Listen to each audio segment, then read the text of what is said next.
So wonderful, Sharon, to have you here. We've been working already for almost a year or a little longer that you knew about this project. So tell me, what was the first impression or the first idea, and what was your motivation? We told you that we wanted to create a project about feminism. I mean, it's been a pretty exciting process the entire time, like meeting Virginia and being introduced to the other artists. I think my first introduction to the concept was through Virginia's discovering of my work and the work that I do in a very sort of feminist kind of lens. So it was kind of exciting to be working with other artists that are, you know, um, addressing similar subject matters and, having us all be able to come together and be in dialogue, was and amplify those concepts that we were all working with. It's been pretty exciting. My first reaction and impression with your work was when you were doing these very meticulous and beautiful drawings directly on the wall.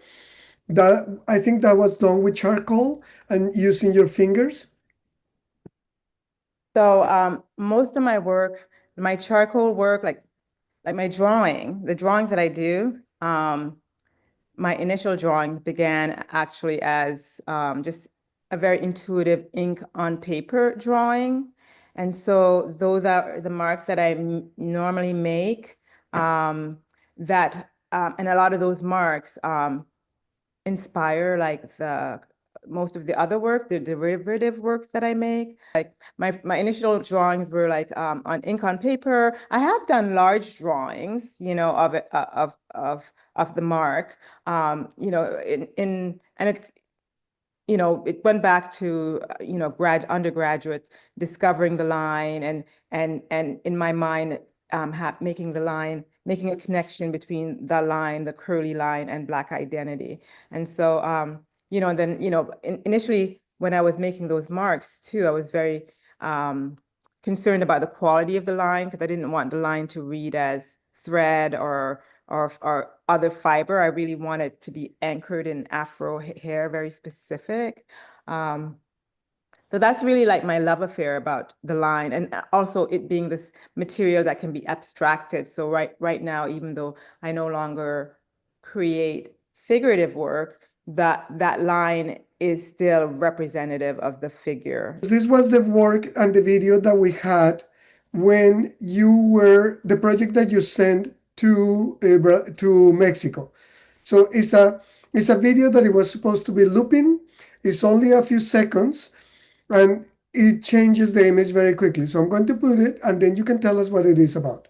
This video, um, again, it speaks to the idea of this consumption. And, as all my work, the line is a representation of Black bodies. And I like the fact that the work kind of brings about this question, right? Because you're seeing these ladies sitting and they've got these beautiful silk gowns, and it's, represents perhaps an ideal, like an ideal that maybe we all kind of aspire to, perhaps, right?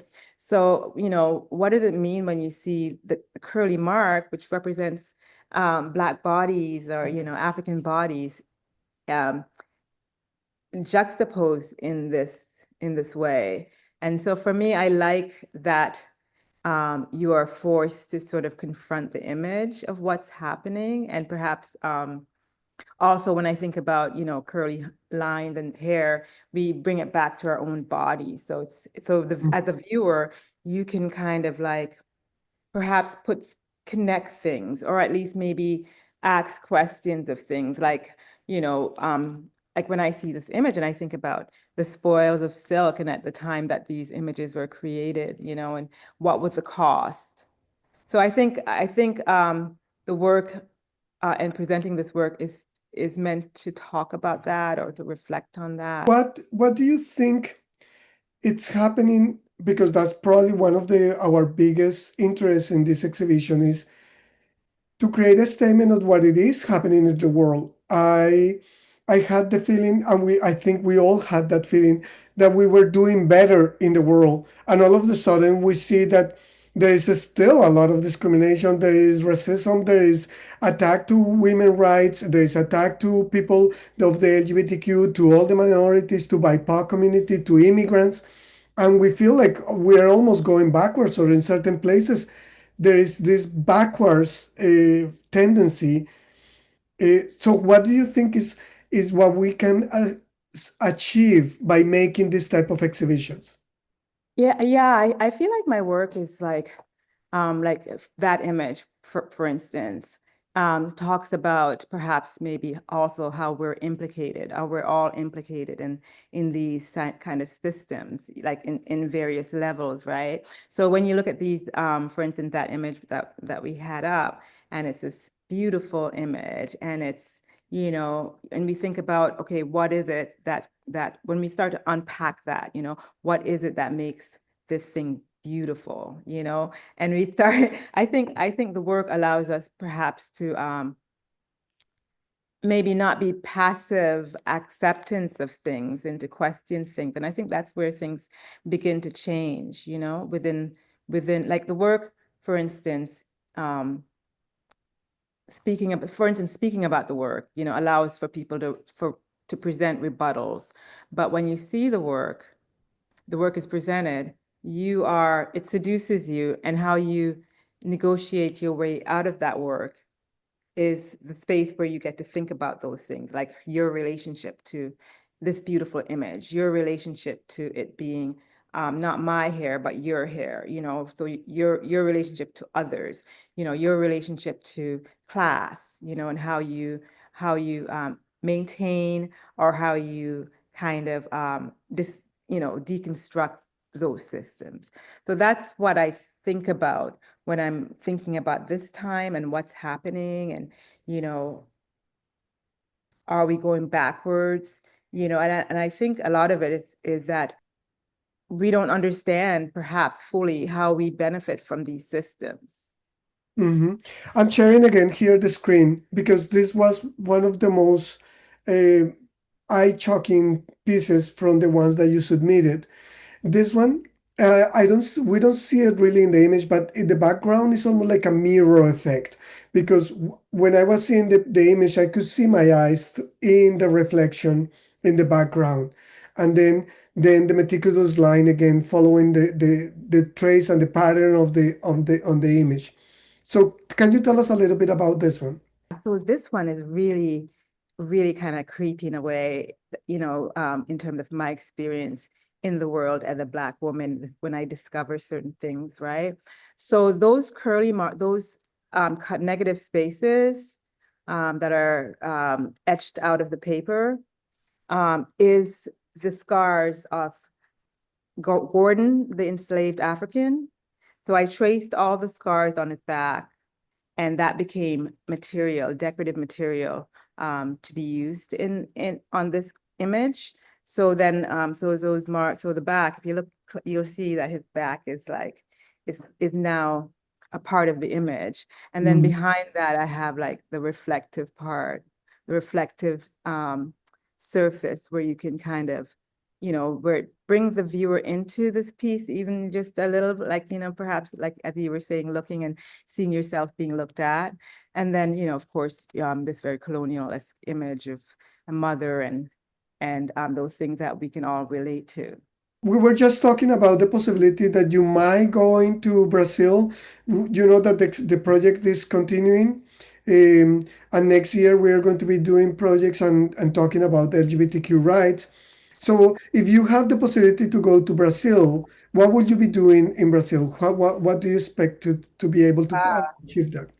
Wow. Initially, on it, to be honest, when I first thought about going, it was about going to Brazil and perhaps, you know, looking through some of the archives that's there, you know, because Brazil is such this big mythological space for me. So, you know, I was thinking of it as some kind of educational possibilities.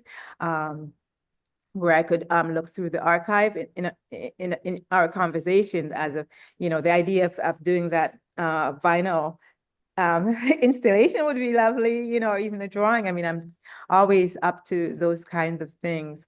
But yeah, I was like really inspired about just the history of Brazil. I've always been very curious about it. There's this there's just it seems a space of contradictions, you know. And so for me, I don't know if I could be in Brazil without inhaling and trying to sort of peer under things and look at things and see, you know, how, because I'm careful about like my voice, like even though as a Black woman, you know, you know, I recognize that when I go to certain spaces, my role is to learn really and not just bring my ideas perhaps. With, yeah, bring the Yeah, sun right. back. Yeah. Yeah, so I'm really conscious. I try to be very sort of mindful of that when I travel or when I um, enter spaces that I'm not doing that. So I think for me, I think I would probably would love to like go and spend some time and absorb, and then let that collaboration with the space Mhm. inspire me to Yeah. perhaps create something or perform. You explore different medias, no? You have the drawing, like the drawing is like the present in everything, but you work in a sculpture, you alter some of the objects that you find, and you overwork on them. So is there any specific idea that you want to say, okay, am I a drawer? Am I a performance artist? Am I, or you are just in general an artist that is approaching different medias? Yeah, you know, it's funny because I discovered art, like the visual arts itself, like at a very late age. I think I was in my 30s when I really decided to be intentional. I was always very creative and came from a creative family background. But for me, the horrible thing is that everything that I learn, I just love and get inspired. I mean, you know, I mean, and I try not to, but it's just, you know, if I think about welding and I'm like, oh my God, I need to do so. So for what I most of my time is spent trying to like put myself into like a box. And sometimes I just don't. I get out of the box for a minute and I'll just make some, you know, whatever inspires me. One of the things that I do from time, I do these figurative ceramic pieces where I make very quickly um, objects that it's very much indexes my mark and my and it's very stylized. So sometimes I'll do that and that's like very, you know, gives me that immediate ooh ah from the folks around me. But honestly, I've been trying to use the line and think conceptually and use that as a process for me, self-discovery of myself in terms of how I navigate and find meaning in the world, and using that as my conceptual center, and then my materials is like whatever that inspires me. Is there any specific project that you are engaging in this moment after the project that we've been doing? Well, the upcoming project is at C3 in Hamilton. It's a solo show and it's goes on till the ending of July, I believe.